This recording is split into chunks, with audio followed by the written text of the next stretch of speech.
Hello everyone, আজকে আবার এসেছি একটা মিনি ব্লগ নিয়ে। তো দেখতেই পাচ্ছ যে আজকে হলুদের লুকে সেজে এসেছি। আরে বাবা, হ্যাঁ, আজকে আমার বন্ধু রিমার গায়ে হলুদ। দেখো কত খুশি, যেহেতু ওর বিয়ে তাই।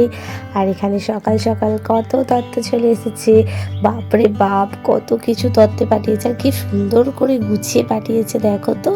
আর এখানে দেখো, আমি ফটোগ্রাফার দাদাকে ডাকতে যাচ্ছিলাম তখনই। আর যেহেতু ওর বৃদ্ধির লুকটার কাজ শেষ হয়ে গেছে, এবার ও হলুদের ড্রেস পরবে, তাই ওখান থেকে হলুদের শাড়িটা নিয়ে চলে এসেছে।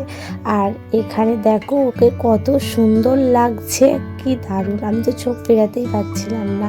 আর যেহেতু আমাদের নিয়মে আছে পাঁচে স্ত্রীদের নিয়ে কিছু একটা নিয়ম, যে হলুদ করতে হয়, তারপরে হলুদ গায়ে দিতে হয়, তো এখানে এই সমস্ত নিয়মগুলোই পালন করা হচ্ছিল। আর ওকে এত সুন্দর লাগছিল, আর ও খুব খুশিও ছিল, যেহেতু এটা একটা মেয়ের জীবনে একটা নতুন, মানে কি, নতুন জীবনে পা দেওয়ার জায়গা। তো সেক্ষেত্রে ওকে খুব ভালো লাগছিল, আর ওকে দেখে আমারও খুব ভালো লাগছিল। আর যেহেতু সারাদিন উপোস, তাই ও কিছু একটু খেয়েও নিচ্ছিল। তো দেখা হচ্ছে পরের ব্লগে, টাটা।